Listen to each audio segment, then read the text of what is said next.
28-year-old Gordon Church was a kind and gentle young man. He was born in the small town of Fillmore, Utah, with a population of 2,592 as of the 2020 census. He was a college student at Southern Utah State College, or SUSC for short, in Cedar City, Utah, the site of the Utah Shakespeare Festival, and is now Southern Utah State University. A chance meeting at a convenience store in 1988 turned into a terrifying and deadly night for Gordon and a case full of twists and turns that is ongoing to this day. The details of this crime are graphic. Discretion is advised.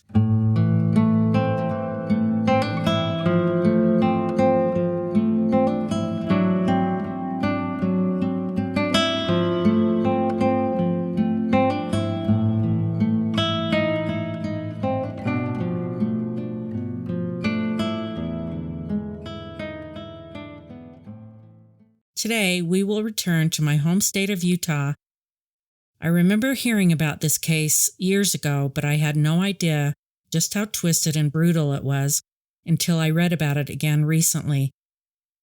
In 1988, Gordon Church was attending Southern Utah State College in Cedar City, Utah, studying theater tech. He was living with his grandma in Cedar City to save money on rent, and in return, he would help her around the house. He was 28 years old and had the quintessential 80s hair. He was a kind and gentle man that loved his family very much. His friends and even those who have been involved in this case in any way often get emotional just talking about him, almost 35 years later. Gordon came from a family that was very active in the Mormon Church.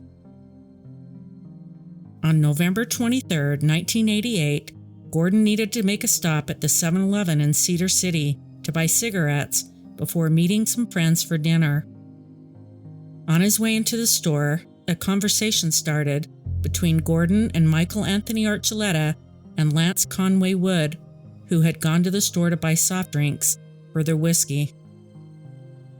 Wood and Archuleta asked Gordon to take them cruising in his 1978 T-Bird.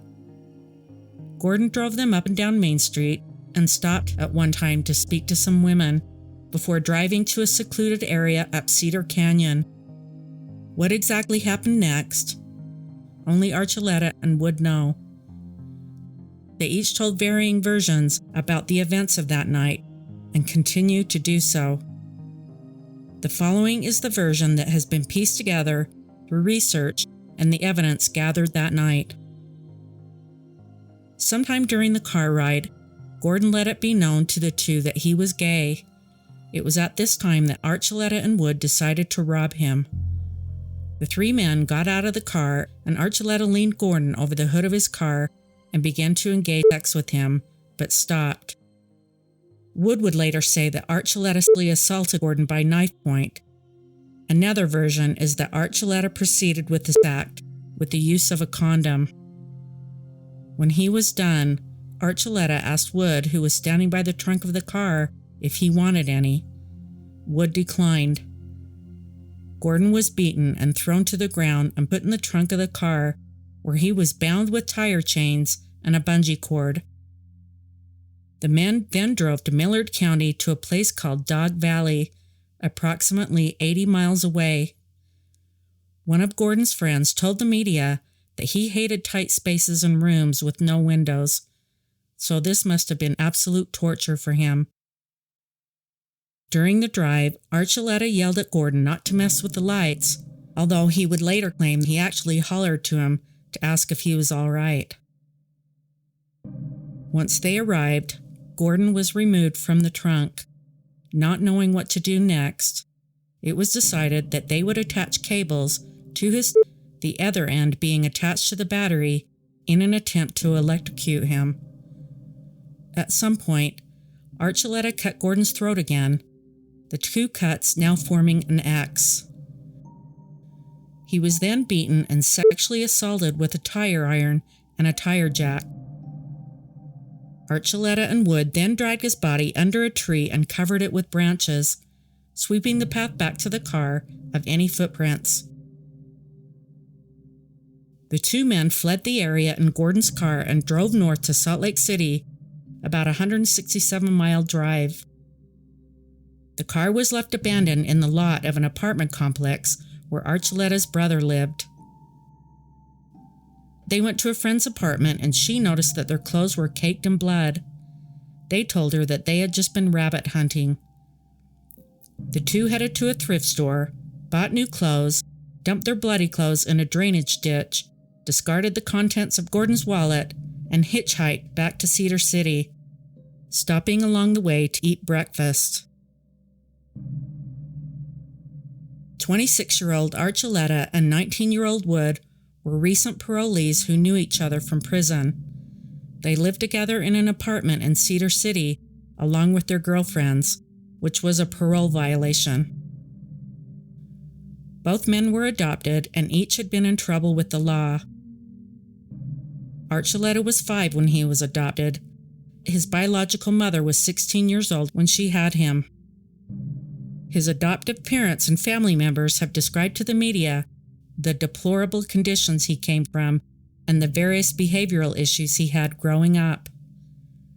The Archuleta family was loving and has always been supportive of Archuleta. Wood was adopted at 6 months. He had learning and speech difficulties growing up and has a stable, loving, and supportive family as well. Early the following morning, after Wood had spoken to a friend about the murder, he made a call to his parole officer, letting him know what he had witnessed. Iron County Sheriff's officers met Wood at the station, where he would proceed to tell a horrific tale. His version of the events are as follows. While Gordon was driving the car, Archuleta cut his throat, and all Gordon said was, "Ow, why did you do that?" He pulled over into a secluded area and only Archuleta and Gordon got out. Wood stayed in the car and witnessed Archuleta have sex with Gordon. When the officers asked why this was done to Gordon, Wood's answer was, "Because he's a faggot." Wood spoke in a casual way throughout the interview and even laughed at times. Sometime during the meeting, an officer looked down and saw a speck of blood on Wood's shoe. The officer knew that Wood's involvement in the torture and murder of Gordon Church was greater than he was telling them. Wood, along with some officers, drove to Cedar Canyon, and before long, Wood pointed to the spot and a blood trail led straight to Gordon's body. Officers began processing the area where hair, blood, and skin was found. They were able to identify Gordon right away, as one of the officers knew him and his driver's license was lying nearby. With video cameras running, Wood agreed to do a crime scene reenactment. When the two men took Gordon out of the trunk, he said, "You're going to kill me, aren't you?" Archuleta answered, "No, I'm not going to kill you." He then went on to describe how Archuleta removed the chains and attached the jumper cables to Gordon's body, only he used a more crude term. He extricated himself from the crime as if he was just a helpless bystander, blaming all of the acts on Archuleta. The officers didn't buy it. Again, Wood was laughing and smiling at times and casual in his description and seemed excited about telling everybody what happened to Gordon Church that night. He was asked again why Gordon was killed.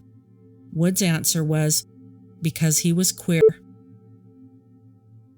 This was a brutal murder, and the officers went to Archuleta's apartment where he was sleeping with his girlfriend and arrested him. Without any prompts from anyone, Archuleta immediately started blaming Lance Wood. On Thanksgiving night, officers interviewed Michael Archuleta. He made Wood out to be the main perpetrator, stating that Wood tried to break Gordon's neck. He blamed the killing on Wood. Just like in most cases, the entire truth of who did what will never fully be known by anyone except Wood and Archuleta, and they both changed their stories numerous times back then, and they still do to this day. Neither of these men showed any remorse or cared about justice for Gordon or his family.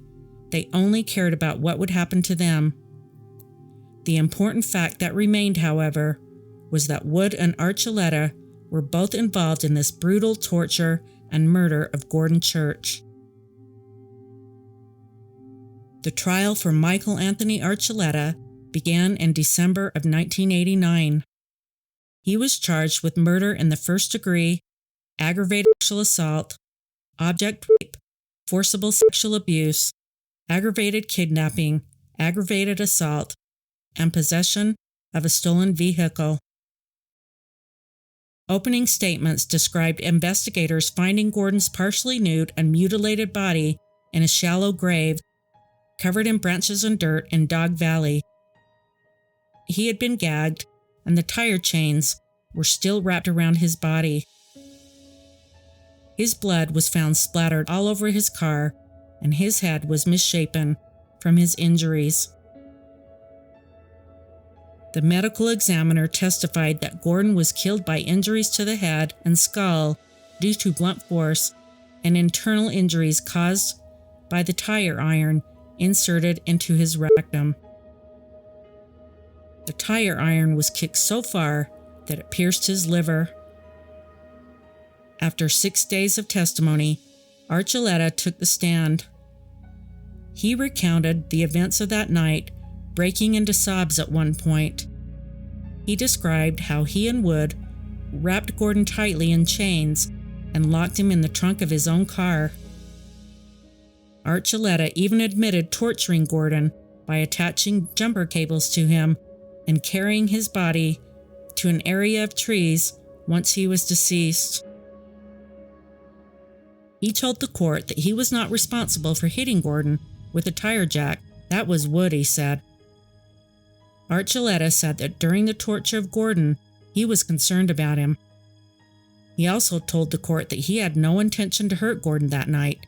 He just got caught up in the momentum after Wood cut Gordon's throat, stating that he wanted to get away from the situation, but he was up to his neck in it already. Archuleta said that Wood was acting radical. He was drunk and crazed, how Wood had his foot on Gordon's throat while swinging the tire jack like a golf club. He said he could feel the blood hit his face as Wood was hitting Gordon. Archuleta admitting to sodomizing Gordon in the police interrogation, but he said he only did that because he thought that's what the officers wanted to hear. He blamed anything that had to do with the actual killing of Gordon on Wood. Archuleta was found guilty on December 15, 1989, and on December 20th, he was sentenced to death. Lance Wood faced the same charges, and on March 10, 1990, he was found guilty of all those charges. Lance gave no reaction to the verdict. He only whispered, "I love you," to his fiancée. Both of his parents testified in the sentencing phase of the trial. His mother cried as she held up the blue jumper Wood wore when the family went to Sacramento to adopt him. She also read from a journal that recalled the words a nurse spoke to her when she put Wood in her arms. "Mrs. Wood, this is your own little boy." She continued reading. "I have never known such joy and happiness. He is so precious to all of us and truly one of our family." Wood wept during the testimony, as did a few of the jurors. Wood's father testified that his son could be rehabilitated, but that he came very close to receiving his Eagle Scout. He described Wood making quilts for children in need for one of his merit badges. The prosecuting attorney tried to hold back his emotions when he stated that this trial was about Gordon Church, not Lance Wood. That he too came into a family that loved him. He added, "We don't have the clothes that Gordon wore as an infant, "We only have bloody clothes he wore when he was killed." The defendant forfeited his right to live. He abandoned the love of his mother, the love of his father and sisters, as well as his ecclesiastical leaders and friends. The jury deliberated for 3 hours and spared him of the death penalty and gave him life instead. Wood and his attorney hugged each other when the verdict was read. Millard County Attorney Warren Peterson said, "The system protected Lance Wood's rights a lot better than he protected Gordon Church's rights. Wood's crimes deserved the death penalty." Both the defense and the prosecuting attorney agreed that the reason for the different sentences was Wood's age at the time of the crime, 19. Another reason given for the difference in the sentences was that Archuleta was seen as the dominant perpetrator. Archuleta's family, however, believes it is due to his race and the fact that during trial, Wood's religious upbringing and accomplishments were brought up. Many people involved in the case believed that Wood should have received the death penalty as well. Gordon's mom testified at both trials, staring down both defendants as she spoke. Through tears, she was asked to identify Gordon's bloody clothing to the court. Gordon's father also testified as to what a good student Gordon was, and that while living with his grandmother, he was also taking care of her. Archuleta showed some remorse in response. Wood, however, showed none. Gordon's family attended each and every court proceeding. Both men were sent to prison in Draper, Utah. Wood became known as a snitch while there, and he was transferred to the prison in Orofino, Idaho. While there, he became sexually involved with several female staff at the prison. He was then transferred to Nampa, Idaho. An Idaho senator's wife named Renee McKenzie was tasked with working on prison reform and came to interview Wood on the subject. They were immediately attracted to one another and soon began a romantic relationship. This resulted in divorce for Renee and her husband, Senator Kurt McKenzie, whom she had been married to for 20 years. Wood and McKenzie got married in 2015. That same year, the two filed a $50 million lawsuit against the Idaho Department of Corrections, claiming correction staffers retaliated against them. That lawsuit is ongoing. Renee never faced any charges for an inappropriate relationship with Wood or practicing law without a license. Wood also had a romantic relationship with a female prison guard that ended when he heard rumors that she was married. Wood got angry at this, claiming it was against his religion to commit adultery. This relationship caused Wood to be transferred to another prison facility. He filed a federal lawsuit against prison officials, claiming that this prison guard perpetrated sexual acts on him without his consent. He's had at least 2 other romantic relationships with other prison guards, and it has been reported that he continues to wreak havoc in prison. Archuleta has exhausted all of his state appeals and is now pursuing federal appeals. The latest is claiming intellectual disability as a reason to remove his death sentence. While in prison, Archuleta lost an eye when a weight made from a water-filled jug fell on his face. He told his mother that Gordon visits him in prison, he feels his presence, and he can even smell him. In the 1980s, the AIDS epidemic hit. Gay men and those afflicted with AIDS were being ostracized, and in conservative places like Cedar City, Utah, it was even worse. Nobody knew exactly how this disease was spread, and the gay community was blamed for the epidemic. 13-year-old Ryan White was a hemophiliac who was afflicted with AIDS in 1984 after a blood transfusion. He faced ostracism in his community after he was diagnosed and had to fight to be able to go back to school. He became the face of public education about the disease. When he was diagnosed with AIDS, he was given only 6 months to live. He lived 5 years and died in 1990. Gordon had a small, tight-knit group of friends, and he was even dating someone. But he kept the fact that he was gay hidden from everyone outside that circle. Gordon's murder happened 10 years before the brutal killing of Matthew Shepard, but it received little media attention. Gordon's case happened too early to be labeled as a hate crime, as Utah didn't have any hate crime legislation in 1988. As a result of Gordon's murder, the changes to the hate crime laws in Utah began to change in 1992, and with various revisions over the years, the final one passed in 2019. Just this year, Archuleta and 3 other death row inmates from Utah filed a lawsuit asking to strike down the death penalty in the state of Utah. The other inmates involved are Ralph Menzies, who was convicted and sentenced to death in 1986 for the kidnapping and murder of 26-year-old Maureen Hunsaker.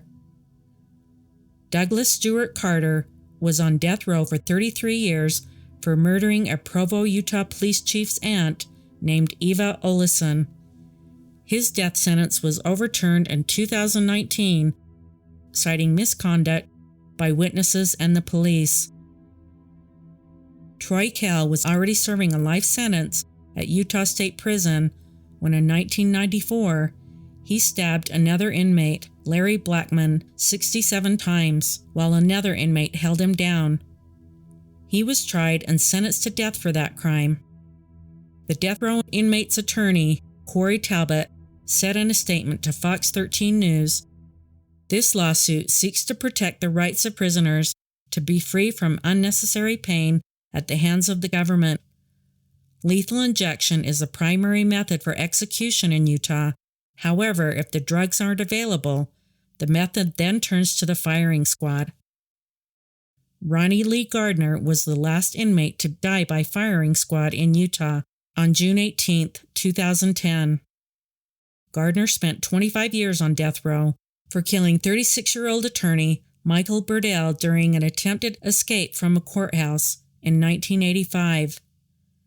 The lawsuit cited his case, saying that Gardner didn't die immediately, stating, "Utah's execution protocol creates substantial risk of a botched firing squad execution because, among other reasons, it creates a realistic possibility that one or more projectiles will miss the heart." In 2020, a documentary called Dog Valley was released about Gordon Church's case and can be rented or purchased on Amazon. In June of 1989, SUSC posthumously awarded Gordon a bachelor's degree in theater arts, which was accepted by his father, David Church. Gordon was also awarded with the Outstanding Mass Club member in 1989. The Mass Club is the club connected with the theater department. The award is given to students that show kindness and caring to others, cooperation and willingness to work, and give of themselves. Gordon's parents were in attendance at the banquet, and they were given a plaque that said, "The Gordon R. Church Memorial Award, Outstanding Mass Club Member of the Year." Archuleta and Wood are leeches on society. They have done nothing to contribute to the good of others. Their lives have been filled with taking whatever they feel like, including an innocent life, and they both continue with his self-centered, leeching behavior behind bars. Gordon Church surely begged for his life, but he didn't have anybody there advocating on his behalf. Gordon did nothing wrong. He was well on his way to a happy and productive life. Wood and Archuleta played judge and jury, and Gordon's death sentence was swift. I am aware that we as civilized people cannot act in the same depraved way as these criminals. Therefore, we need to make death for them as civil as possible. Bottom line, I wish Archuleta would take the punishment that was lawfully handed to him and pay the price he should pay. In the end, neither Wood or Archuleta will taste freedom again, and for that I am grateful. I would have loved to have shared more about Gordon's life. Sadly, there is more information out there about the perpetrators' lives than there is about Gordon's. In the documentary Dog Valley, several of Gordon's friends and those involved with the case talk about what Gordon was like, and it is well worth watching. Gordon's parents died without truly getting closure due to the long string of appeals on Archuleta's behalf. Gordon's death destroyed his close-knit family for a while and certainly changed them forever. His family, friends, and the world lost a kind and gentle soul that surely would have made a positive impact on society, all for the fact of who and what he was: gay. Gordon's headstone reads, "When someone you love becomes a memory, the memory becomes a treasure."